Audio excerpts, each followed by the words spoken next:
دادستانی شهر دوشنبه روز 7 ماه سال 2023 در صفحه‌اش در فیسبوک در واکنش به مراجعتنامه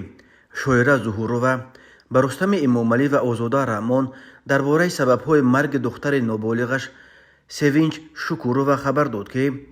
در رابطه با این حالت روز 16 ماه سال 2023 از جانب دادستانی نوع اسماعیل سامانی شهر دوشنبه نسبت به دختر جراح مؤسسه دولتی مرکز شهری یوری تاجیلی طبی حاجی عبدالرسول محمدیویچ پرونده جنایتی با ماده 129 کد جنایتی جمهوری تاجیکستان اجرای نامطلوب وظیفه کسبی از جانب کارمندان طب که از بی‌احتیاطی باعث مرگ انسان شده است آغاز گردیده نسبتش چاره پیشگیری در نمود ببز گرفتن تطبیق کرده شد. دادستانی پایتخت تاجیکستان گفت تفتیش پیشکی این پرونده جنایتی ادامه دارد. به عبدالرسول حاجیف بر اساس این بند قانون همچون جزا از 5 تا 8 سال زندان با محروم کردن از حقوق اشغال منصب‌های معین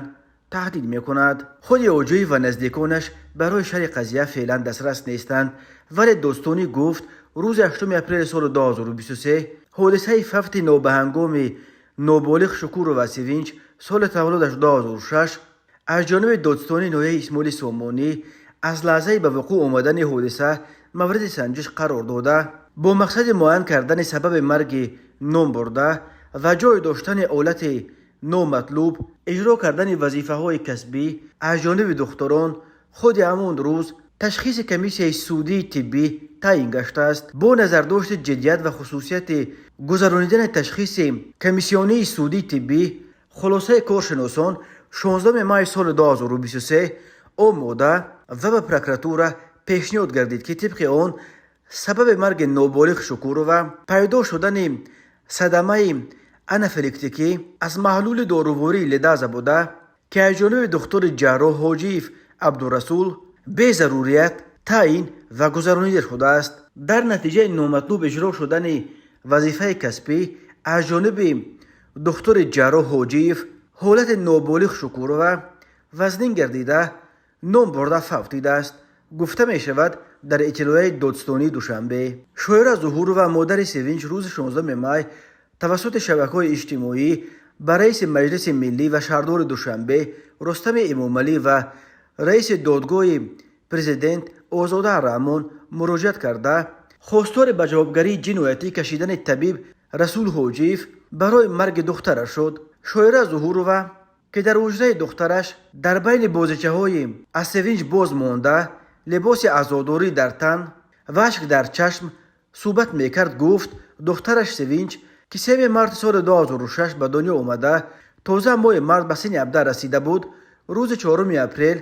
از در گرفتن پهلوی راستش شکوه کرده است. او را به بیمارستان یوری تاجیل بردند. در آنجا دکتر حاجی رسول سوینچ را معاینه کرده برایش چندین دارو نوشته است، ولی روز 8 اپریل احوال سوینچ باز بد شده است و او را باز پیش حاجیف آوردند. حاجیف این دفعه به آنها داروی لداز فرموده آن را با سوزن دارو به بدن دختر گذرانیده است. شایره ظهورova میگوید او حاجیف را آگاه کرده بود که دخترش به داروهای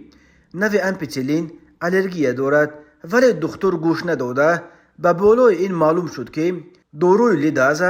برای مریضان تا سن 17 اصلا ممنوع بوده است. مادر و دختر از بیمارخانه به آشخانه تاقی رفتند که خوراک پیشین بخورند، ولی در درآمدگاه آشخانه احوال سوینچ بد شده است. مادرش به حاجیف زنگ زده است و او توصیه داده است که با سوزن دارو به سوینچ داروی دکسامیتازون گذرانند. مادر دارو را گذرانده دختر در حال مرگش را به پلیکلینیک رقم 6 برده است، ولی در آنجا داروهای لازم از جمله ادرنالین نبوده است. سوینچ را با ماشین یوری تاجیلی رسول حاجیف که الکی به پیش بیمار رسیده بود به بیمارخانه رقم 3 برده است، ولی کار الکی از کار گذشته بود. بعد تقریبا نیم ساعت تلاش ها برای نجات جان سوینچ از مرگ طبیبان این بیمارستان به مادرش خبر دادند که او جان به جان آفرین سپریده است.